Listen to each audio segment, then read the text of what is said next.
सबको जय मसीह की। हमारे YouTube चैनल पर आप सबका स्वागत है। प्रिय भाई और बहनों को, अगर आप हमारे चैनल पर नए हैं तो वीडियो को लाइक, शेयर और सब्सक्राइब जरूर करें। गिदोन की कहानी। बाइबल की न्यायों की पुस्तक के अध्याय 6 में इस्राएलियों के साथ हुई घटनाओं का चरित्र चित्रण इस प्रकार है। तब इस्राएलियों ने यहोवा की दृष्टि में बुरा किया, इसलिए यहोवा ने उन्हें मिद्यानियों के वश में 7 वर्ष कर रखा, और मिद्यानी इस्राएलियों पर प्रबल हो गए। मिद्यानियों के डर के मारे इस्राएलियों ने पहाड़ों के गहरे खड्डों और गुफाओं और किलों को अपने निवास बना लिए। और जब जब इस्राएली बीज बोते तब तब मिद्यानी और अमालेकी और पूर्वी लोग उनके विरुद्ध चढ़ाई करके अज्जा तक छावनी डाल डालकर भूमि की उपज नाश कर डालते थे, और इस्राएलियों के लिए न तो कुछ भोजन वस्तु और न भेड़ बकरी और न गाय बैल और न गधा छोड़ते थे, क्योंकि वे अपने पशुओं और डेरों को लिए हुए चढ़ाई करते, और टिड्डियों के दल के समान बहुत आते थे, और उनके ऊंट भी अनगिनत होते थे, और वे देश को उजाड़ने के लिए उसमें आया करते थे। और मिद्यानियों के कारण इस्राएली बड़ी दुर्दशा में पड़ गए। तब इस्राएलियों ने यहोवा की दोहाई दी। 7 जब इस्राएलियों ने मिद्यानियों के कारण यहोवा की दोहाई दी, तब यहोवा ने इस्राएलियों के पास एक नबी को भेजा, जिसने उनसे कहा, इस्राएल का परमेश्वर यहोवा यूं कहता है कि मैं तुमको मिस्र में से ले आया और दासत्व के घर से निकाल ले आया, और मैंने तुमको मिस्रियों के हाथ से, वरन जितने तुम पर अंधेर करते थे उन सबों के हाथ से छुड़ाया, और उनको तुम्हारे सामने से बरबस निकालकर उनका देश तुम्हें दे दिया। और मैंने तुमसे कहा कि मैं तुम्हारा परमेश्वर यहोवा हूँ। एमोरी लोग जिनके देश में तुम रहते हो, उनके देवताओं का भय न मानना, परंतु तुमने मेरा कहना नहीं माना। फिर यहोवा का दूत आकर उस बांजवृक्ष के तले बैठ गया, जो ओप्रा में अबीएजेरी योआश का था, और उसका पुत्र गिदोन एक दाखरस के कुंड में गेहूं इसलिए झाड़ रहा था कि उसे मिद्यानियों से छिपा रखे। उसको यहोवा के दूत ने दर्शन देकर कहा, हे शूरवीर सूरमा, यहोवा तेरे संग है। गिदोन ने उससे कहा, हे मेरे प्रभु, बिनती सुन, यदि यहोवा हमारे संग होता तो हम पर यह सब विपत्ति क्यों पड़ती। और जितने आश्चर्य कर्मों का वर्णन हमारे पुरखा ये कहकर करते थे कि क्या यहोवा हमको मिस्र से छुड़ा नहीं लाया, वे कहाँ रहे।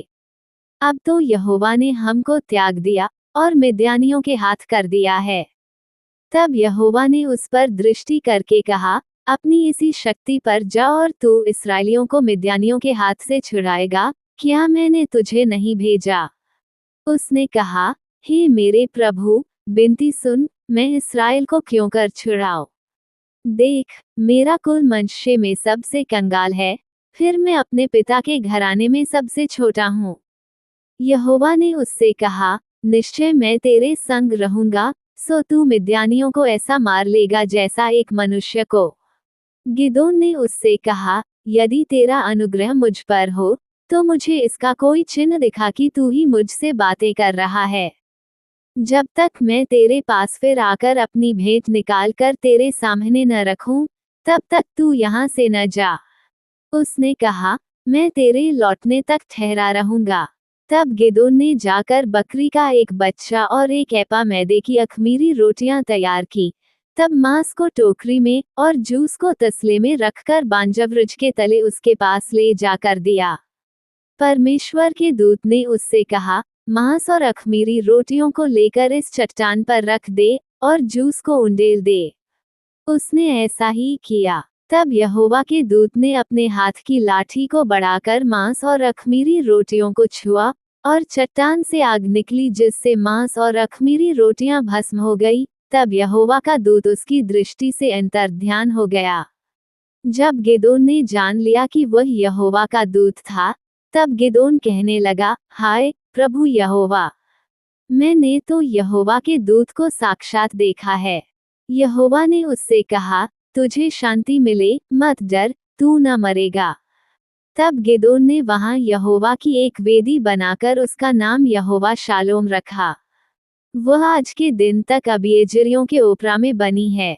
फिर उसी रात को यहोवा ने गिदोन से कहा, अपने पिता का जवान बैल, अर्थात दूसरा 7 वर्ष का बैल ले, और बाल की जो वेदी तेरे पिता की है उसे गिरा दे, और जो अशेरा देवी उसके पास है उसे काट डाल, और उस दृढ़ स्थान की चोटी पर ठहराई हुई रीति से अपने परमेश्वर यहोवा की एक वेदी बना। तब उस दूसरे बैल को ले, और उस अशेरा की लकड़ी जो तू काट डालेगा जलाकर होमबलि चढ़ा। तब गिदोन ने अपने संग 10 दासों को लेकर यहोवा के वचन के अनुसार किया, परंतु अपने पिता के घराने और नगर के लोगों के डर के मारे वह काम दिन को न कर सका, इसलिए रात में किया।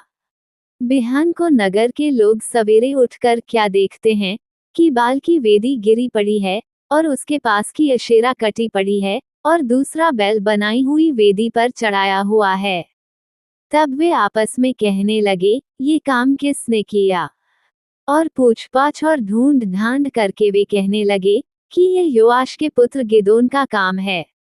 तब नगर के मनुष्यों ने योआश से कहा, अपने पुत्र को बाहर ले आ, कि मार डाला जाए, क्योंकि उसने बाल की वेदी को गिरा दिया है, और उसके पास की अशेरा को भी काट डाला है। योआश ने उन सबों से जो उसके सामने खड़े हुए थे कहा, क्या तुम बाल के लिए वाद विवाद करोगे? क्या तुम उसे बचाओगे? जो कोई उसके लिए वाद विवाद करे वह मार डाला जाएगा। बिहान तक ठहरे रहो, तब तक यदि वह परमेश्वर हो, तो जिसने उसकी वेदी गिराई है उससे वह आप ही अपना वाद विवाद करे। इसलिए उस दिन गिदोन का नाम ये कहकर यरूब्बाल रखा गया, कि इसने जो बाल की वेदी गिराई है तो इस पर बाल आप वाद विवाद कर ले। इसके बाद सब मिद्यानी और अमालेकी और पूर्वी इकट्ठे हुए, और पार आकर यिज्रेल की तराई में डेरे डाले। तब यहोवा का आत्मा गिदोन में समाया, और उसने नरसिंगा फूंका। तब अबीएजेरी उसकी सुनने के लिए इकट्ठे हुए। फिर उसने कुल मनश्शे के पास अपने दूत भेजे, और वे भी उसके समीप इकट्ठे हुए। और उसने आशेर, जबूलून और नप्ताली के पास भी दूत भेजे, तब वे भी उससे मिलने को चले आए। तब गिदोन ने परमेश्वर से कहा, यदि तू अपने वचन के अनुसार इस्राएल को मेरे द्वारा छुड़ाएगा, तो सुन, मैं एक भेड़ी की ऊन खलिहान में रखूंगा, और यदि ओस केवल उस ऊन पर पड़े, और उसे छोड़ सारी भूमि सूखी रह जाए, तो मैं जान लूंगा कि तू अपने वचन के अनुसार इस्राएल को मेरे द्वारा छुड़ाएगा। और ऐसा ही हुआ। इसलिए जब उसने बिहान को सवेरे उठकर उस ऊन को दबाकर उसमें से ओस निचोड़ी, तब एक कटोरा भर गया। फिर गिदोन ने परमेश्वर से कहा, यदि मैं एक बार फिर कहूँ, तो तेरा क्रोध मुझ पर न भड़के, मैं इस ऊन से एक बार और भी तेरी परीक्षा करूं, अर्थात केवल ऊन ही सूखी रहे, और सारी भूमि पर ओस पड़े। इस रात को परमेश्वर ने ऐसा ही किया, अर्थात केवल ऊन ही सूखी रह गई, और सारी भूमि पर ओस पड़ी। गिदोन की मिद्यानियों पर विजय। तब गिदोन, जो यरूब्बाल भी कहलाता है, और सब लोग जो उसके संग थे सवेरे उठे, और हरोद नामक सोते के पास अपने डेरे खड़े किए, और मिद्यानियों की छावनी उनके उत्तरी ओर मोरे नामक पहाड़ी के पास तराई में पड़ी थी। तब यहोवा ने गिदोन से कहा, जो लोग तेरे संग हैं वे इतने हैं कि मैं मिद्यानियों को उनके हाथ नहीं कर सकता, नहीं तो इज़राइली यह कहकर मेरे विरुद्ध अपनी बड़ाई मारने लगेंगे कि हम अपने ही भुजबल के द्वारा बचे हैं। इसलिए तू जाकर लोगों में ये प्रचार करके सुना दे, जो कोई डर के मारे थरथराता हो, वह गिलाद पहाड़ से लौटकर चला जाए। तब 22,000 लोग लौट गए, और केवल 10,000 रह गए।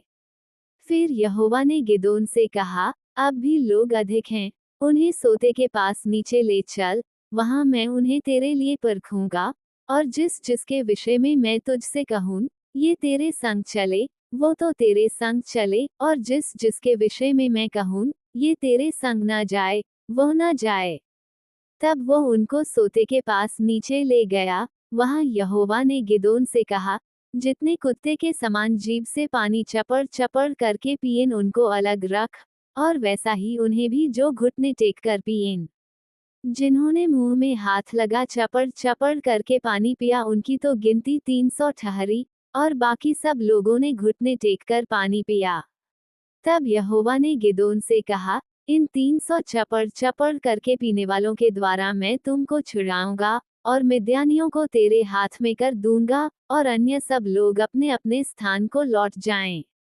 तब उन 300 लोगों ने अपने साथ भोजन सामग्री ली और अपने अपने नरसिंगे लिए, और उसने इस्राएल के अन्य सब पुरुषों को अपने अपने डेरे की ओर भेज दिया, परंतु उन 300 पुरुषों को अपने पास रख छोड़ा, और मिद्यान की छावनी उसके नीचे तराई में पड़ी थी।